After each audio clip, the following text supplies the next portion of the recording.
Selamat siang dan selamat sejahtera kepada semua pelajar. Bertemu sekali lagi dalam channel Belajar Matematik Om Zaimus. Satu channel yang membahaskan persoalan matematik secara tuntas, aktual, tajam dan terpercaya. Jadi sekali lagi saya ingin menghimbau kepada semua pelajar yang masih lagi belum subscribe channel Om Zaimus ni, sila bertindak segera.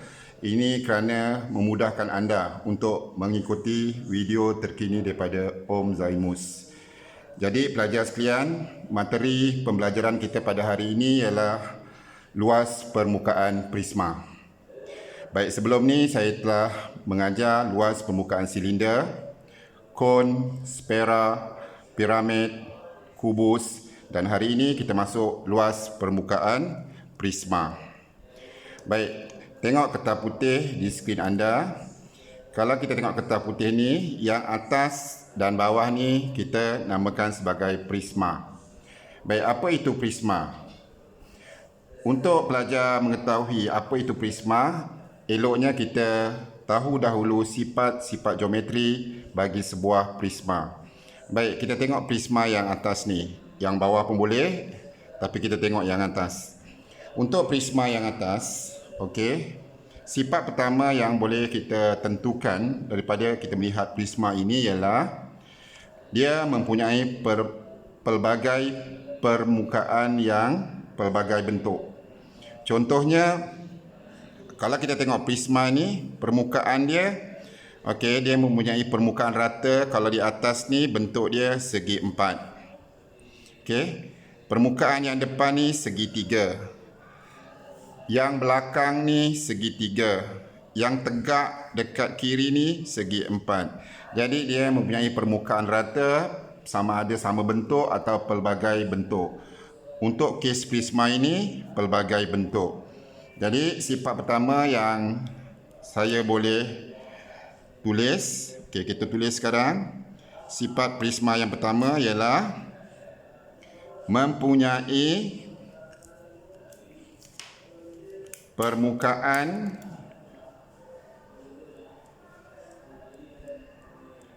rata, sama ada sama atau pelbagai bentuk. Okey, itu sifat yang pertama. Maknanya dia mempunyai permukaan rata yang pelbagai bentuk di sini. Ada segi empat, ada segitiga, ada segitiga, ada segi empat yang kat belakang tu. Okey, itu yang pertama. Baik, yang kedua. Okey, sifat prisma yang kedua. Okey, saya tulis sifat yang kedua, mempunyai keratan rentas yang seragam. Keratan rentas seragam. Okey. Apa itu yang dikatakan keratan rentas? Okey, pelajar tahu apa maksud keratan rentas? Okey, cikgu beri satu contoh dalam kehidupan sebenar lah. Katakanlah pelajar beli sebuku kek yang berbentuk kuboid ataupun roti yang berbentuk kuboid. Jadi bila pelajar potong dia daripada atas ke bawah secara menegak, jadi setiap potongan tu, muka depan setiap potongan tu, itu adalah keratan rentas bagi kek atau roti tersebut. Jadi walaupun muka dia tu mungkin tak seragam, jadi kalau kita andaikan muka dia seragam, dia adalah keratan rentas seragam bagi roti atau kek itu. Okey, bagi untuk bentuk 3 dimensi, untuk lebih faham lagi maksud keratan rentas seragam, baik cikgu tunjukkan contoh di sini. Okey, kita tengok gambar ni. Okey, gambar prisma yang ini dulu. Gambar prisma yang atas dulu. Baik, bila cikgu katakanlah cikgu potong daripada atas ke bawah, okey, secara berserenjang dengan permukaan bawah ni yang berbentuk segi empat ni, secara serenjang kita potong secara menegak macam tu. Jadi permukaan yang terhasil ialah bentuk segitiga ni. Ini bentuk segitiga ni kalau kita tengok, ini kita kata keratan rentas. Okey, kita cek dia seragam tak dengan permukaan depan prisma dengan belakang prisma. Okey, kalau dia seragam, maka kita panggil dia adalah keratan rentas seragam bagi prisma ini. Itu maksud keratan rentas seragam. Sekali lagi, keratan rentas ni maksudnya kita potong, kalau macam kek tadi kita potong dengan pisau lah. Kalau yang ini kita potong secara menegak. Okey, dan kebetulan bentuk dia ni adalah seragam. Sama bentuk dengan permukaan depan dan belakang prisma. Jadi kita panggil keratan rentas seragam. Okey, kalau tengok yang gambar ni. Okey, katakanlah cikgu potong secara menegak daripada atas ke bawah. Daripada atas turun bawah. Okey, berserenjang dengan bentuk segi empat yang di bawah ni, prisma ni. Jadi kalau kita potong, keratan rentas dia adalah seragam dengan permukaan depan dan bentuk permukaan depan dan belakang prisma. Dan bentuk dia adalah trapezium. Okey. Kalau yang atas ni, keratan rentas dia ni ialah bentuk dia ialah segi tiga. Okey. Kalau di sini kita potong daripada atas ke bawah, okey, keratan rentas dia ialah berbentuk trapezium. Okey, nampak trapezium tu? Ini bentuk dia trapezium yang depan tu. Okey. Kenapa cikgu potong secara menegak bukan melintang macam ni? Kalau kita potong melintang, okey, muka dia, keratan dia tak seragam. Okey, jadi itu bukan keratan rentas seragam. Yang kita nak keratan rentas seragam. Jadi kita terpaksa potong secara tegak atas ke bawah, berserenjang dengan bentuk segi empat ni. Dapatlah ni. Okey, kita tengok yang bawah ni pula. Kalau cikgu potong, okey, daripada atas ke bawah. Okey, kita ambil apa-apalah kita potong. Jadi keratan rentas seragam dia ialah berbentuk segi permukaan yang depan ni, iaitu segi tiga yang ni. Okey, ini keratan rentas dia. Faham ya pelajar? Baik, untuk contoh tiga yang berikut ni, okey, kita tak boleh potong secara menegak. Cuba potong secara melintang macam ni. Jadi kalau kita potong secara melintang, saya potong melintang, okey. Maknanya yang ni saya potong melintang macam ni. Jadi permukaan yang sama dengan permukaan atas dengan yang bawah ni, yang tengah-tengah ni tempat yang kita potong itu panggil keratan rentas dan dia seragam dengan permukaan atas dengan bawah. Jadi kalau keratan rentas seragam dia ialah kita boleh buatkan bentuk dia macam ni lah. Kita cuba tegakkan segitiga ni. Dia jadi macam ni lah. Itu serum tapi kita cuba tegakkan. Dia dapat macam ni lah. Sama dengan tapak atas bawah ni dengan atas tu. Okey. Begitu juga kita tengok potongan kek ni. Katakanlah ini kek. Kita tengok potongan tu. Kalau cikgu potong secara melintang. Okey, keratan rentas dia adalah berbentuk segitiga yang macam ni. Okey. Sama dengan yang atas, permukaan atas dengan permukaan bawah. Ini keratan rentas lah. Dan dia adalah seragam dengan permukaan bawah dan atas prisma. Itu kita panggil keratan rentas seragam. Ada juga keratan rentas yang tak seragam. Tapi di sini kita fokus kepada keratan rentas seragam. Sebab kita nak belajar sifat bagi prisma. Okey. Prisma yang terakhir sekali ni. Kita tengok yang paling bawah ni. Okey. Nak potong menegak ke atau melintang? Mestilah kita potong melintang. Sebab bila kita potong melintang, dia menghasilkan keratan rentas yang seragam. Jadi kalau saya potong, okey, keratan rentas dia dapat segitiga yang ni. Bentuk dia macam ni. Okey. Ini kita panggil keratan rentas. Jadi kita kembali kepada sifat prisma tadi. Okey. Yang kedua, sifat prisma tadi. Apa dia sifat prisma tadi yang kedua? Keratan rentas seragam. Maksudnya dia mempunyai keratan rentas yang seragam. Okey. Kalau kita tengok prisma yang kat sini, bongkah ni, kalau kita potong, keratan rentas dia ialah sama dengan permukaan depan ni yang berbentuk segitiga dan belakang. Okey. Dan sifat yang ketiga, sifat yang terakhir bagi sebuah prisma, yang pertama permukaan rata. Okey, sama ada sama bentuk atau pelbagai bentuk. Di sini pelbagai bentuk. Yang kedua, mempunyai keratan rentas ragam. Dan yang ketiga, okey, sifat prisma yang ketiga, okey, mempunyai keratan rentas ragam, keratan rentas seragam merupakan tapak prisma. Okey. Okey, apa maksud dia? Maksudnya, kalau kita tengok gambar ni,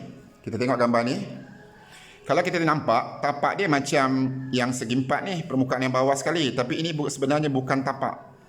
Jadi tapak dia ialah yang sama dengan keratan rentas. Jadi kita dah buat keratan rentasnya bentuk segitiga. Kalau kita buat tengah-tengah ni, kita potong tengah-tengah segitiga. Jadi tapak dia ialah yang depan ni atau yang belakang ni, yang bentuk segitiga ni. Jadi segitiga yang depan atau yang belakang ni ialah tapak dia. Jadi prisma ni mempunyai dua tapak. Sama ada awak nak gunakan yang depan atau yang belakang yang berbentuk segitiga. Konsep ni penting pelajar untuk belajar isi padu untuk video seterusnya. Okey, untuk luas permukaan, okey, dia tak berapa nak tekankan yang tapak. Tapi kalau untuk isi padu, mencari isi padu prisma, okey, pelajar kena tahu mana tapak bagi prisma ini atau prisma ini. Jadi ingat ya, tapak dia ialah keratan rentas dia. Okey, bukan bermaksud tapak yang kat bawah ni, tak semestinya. Tengok keratan rentas yang seragam, itu adalah merupakan tapak bagi prisma. Okey? Atau bongkah yang kedua ni. Okey, kita tengok. Nampak tapak dia yang segi empat ni. 1, 2, 3, 4. Tapi sebenarnya dia bukan tapak bagi prisma. Tapak ialah segitiga ni. Sama ada di depan atau di belakang. Kenapa? Sebab dia merupakan keratan rentas bagi prisma ini. Jadi ingat ya, untuk prisma, tapak dia ialah keratan rentas yang seragam. Okey, itu sifat-sifat bagi prisma. Jadi saya ulang, sifat prisma, kalau ditanyalah, mungkin juga ditanya sebab untuk TP1 biasa ditanya. Pelajar akan ditanya apakah sifat-sifat bagi sebuah prisma. Jadi kena tulislah. Yang pertama, mempunyai permukaan rata, sama ada, sama atau pelbagai bentuk. Okey, di sini ada bentuk segi empat dan ada bentuk segitiga. Yang sini ada bentuk segi empat, ada bentuk segitiga. Okey. Yang kedua, keratan rentas seragam. Maksudnya dia mempunyai keratan rentas seragam. Jadi keratan rentas seperti yang cikgu dah bincang tadi, kalau kita potong secara menegak dari atas ke bawah. Okey. Jadi permukaan yang kita potong tu sama dengan permukaan depan dan belakang dia ni. Itu keratan rentas. Seperti yang cikgu beri contoh dalam kehidupan sebenar tentang roti dan kek tadilah. Mungkin juga untuk bangsa Malaysia semasa menyambut perayaan lah. Contohnya lemang. Jadi lemang tu kalau kita potong, okey, kita potong kepada beberapa potongan. Muka setiap potongan tu dia berbentuk bulatan. Jadi bulatan tu ialah keratan rentas bagi lemang itu. Kalau kita andaikan bahawa bentuk bulatan tu sama bentuk, kita boleh katalah bentuk bulatan tu adalah keratan rentas seragam bagi lemang. Okey, faham maksud keratan rentas? Okey, seterusnya kita tengok contohlah macam mana nak menentukan luas permukaan prisma. Okey, tengok bongkah yang ni. Untuk bongkah ni, kalau saya atau cikgu bentangkan, okey, bentang ni maksudnya cikgu buka dan bentangkanlah. Okey, permukaan yang segitiga belakang ni dapat ni. Yang segi empat yang sini, yang bawah ni, segi empat ni katakanlah yang ni, kita akan dapat yang ni. Okey, itu dia. Okey, segitiga sekali lagi yang belakang ni sini, depan tu sini. Yang permukaan condong ni, yang segi empat ni dapat yang ni. Okey, dan permukaan segi empat yang tegak ni, sebab ini semua belajar tegak, kita akan dapat yang ini. Ini dia punya bentangan je lah. Jadi luas permukaan pelajar boleh cari sama ada melihat bentangan ataupun terus tengok kepada bongkah lah. Okey, jadi untuk lebih mudah cuba kita tengok bongkah ni, bentangan dia. Jadi kalau sini 3, sini pun 3. Okey. Kemudian dia kasih sending 5, sending ni 5. Okey. Jadi kalau pelajar yang dah belajar teorem Pythagoras dah mahir, okey. Kalau sini 3, sini 5, okey, dia punya hypotenuse dia 5, maka dia punya tinggi ni, sisi yang ni ialah 4. Okey. Cikgu tak perlu terangkan lagi lah macam mana dapat 4. Ingat triple Pythagoras. 3 4 5. 3 4 5. 3 4 5. Okey. Jadi kalau sini 3 4 5, sini pun 3 4 5. Sebab dia seragam kerata rentas tadi. Baik, kalau kita tengok sini 8, maka sini pun 8 lah. Maknanya sini 8, sini pun 8, yang ni 8.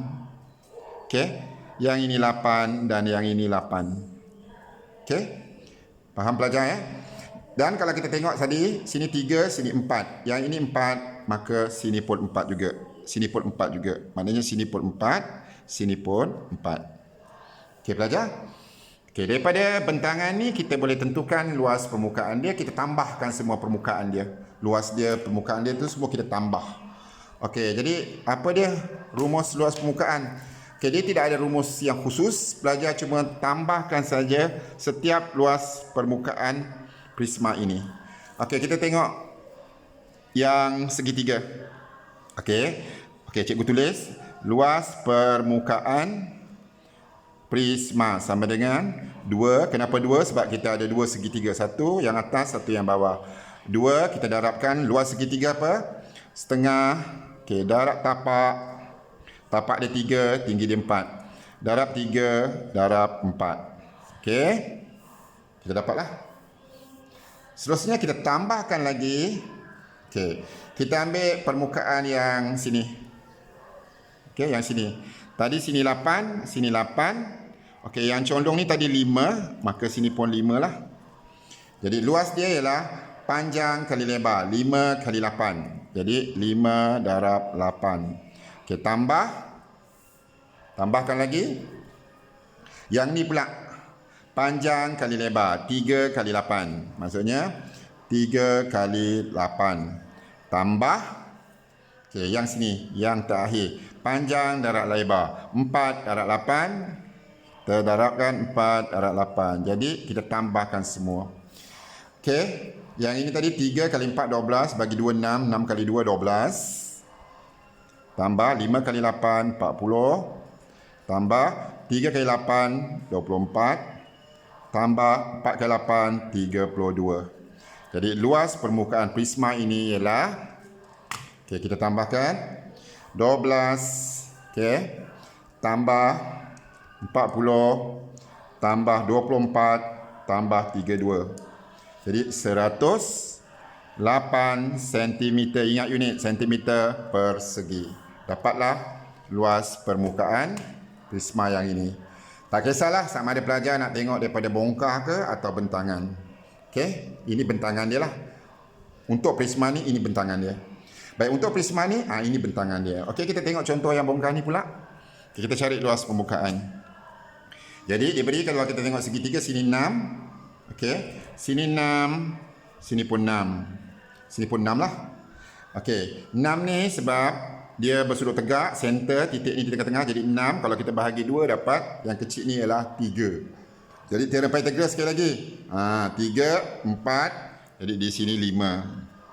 Jadi di sini 5, di sini pun 5. Okey, tinggi tadi ni 4. Kalau cikgu buat tinggi ni adalah 4. Okey. Ini yang segitiga bawah dengan atas ialah kereta rentas seragam. Jadi dia sama saiz lah. Okey, kita cari luas dia nanti. Okey, kemudian kalau sini 12, sini pun 12, 12, 12, 12. Okey. Kalau sini 6, maka sini 6. Okey, sini pun 6. Kalau yang ni tadi, yang permukaan ni, yang segi 4 ni, okey, kalau kita buka bentangkan dapat yang ni. Jadi kalau sini 5, maka sini pun 5, sini pun 5. Yang belakang ni pula ni, segi 4 belakang 1 2 3 4 ni, kalau kita bentangkan, kalau sini 5 sebab teorem Pythagoras ya, 3 4, sini pun 5. Jadi sini pun 5, sini pun 5. Okey, sekarang kita cari luas permukaan. Maka luas permukaan prisma sama dengan, okey, 2 darab untuk segitiga, kita darab 2 ya. Kenapa segitiga 2? Sebab ada dua segitiga.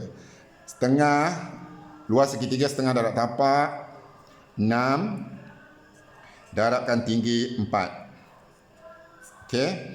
Tambah, okey. Yang ini kita untuk segi 4 ni dengan sini sama nampaknya. Sebab sini 5, sini pun 5. Okey, sini 12, sini pun 12. Jadi cikgu darabkan 2 darab 5 panjang darab lebar. 5 darab 12. 5 darab 12 kita darab macam inilah. 5 darab 12. Tambah yang tengah-tengah ni. Ni tak sama sebab sini 6, sini 12. Jadi 6 darab 12. Tambah 6 darab 12. Jadi kita selesaikan. 6 darab 4, 24. 24 bagi 2, 12. Okey. 12 darab 2, 24. Okey. Tambah 5 darab 12, 60. 60 darab 2, 120. Tambah 6 darab 12, 72. Okey, kita ambil kalkulator. Kita tengok berapa jawapan dia. Kalau nak congak pun boleh lah. 24 tambah 120 tambah 72. 72. Jadi kita dapat 216 cm persegi. Itu dia luas bagi prisma. 216 cm persegi. Jadi itulah kuliah kita hari ini, PDPC kita kali ini, iaitu mencari luas permukaan prisma. Okey, ingat balik sifat-sifat prisma. Dan untuk mencari luas, dia tidak ada formula yang khusus. Okey, belajar sama ada boleh cari luasnya, melihat bongkah boleh dan melihat bentangan pun boleh. Kadang-kadang ada soalan tanya, bentangan prisma ni macam mana? Ni bentangan dia. Prisma ni bentangan dia. Dia tengok prisma lah, pelbagai prisma, ikut bentangan masing-masing. Baik, itu saja PDPC kita kali ini. Semoga pelajar dapat faham. Bagi mereka yang tak faham, tengok balik video ni. Okey, cuba tengok balik. Luas permukaan prisma ni sangat penting. Begitu juga prisma sangat penting sebab untuk next video kalau cikgu masuk isi padu, pelajar kena tahu apa itu keratan rentas seragam bagi prisma. Sebab keratan rentas seragam yang seragam tu merupakan tapak bagi prisma. Okey, sangat penting. Baik, sekali lagi terima kasih atas dukungannya. Semoga pelajar dapat membuat segala kerja atau homework yang diberi oleh guru. Okey, sampai jumpa lagi ke next video. Sekian, terima kasih.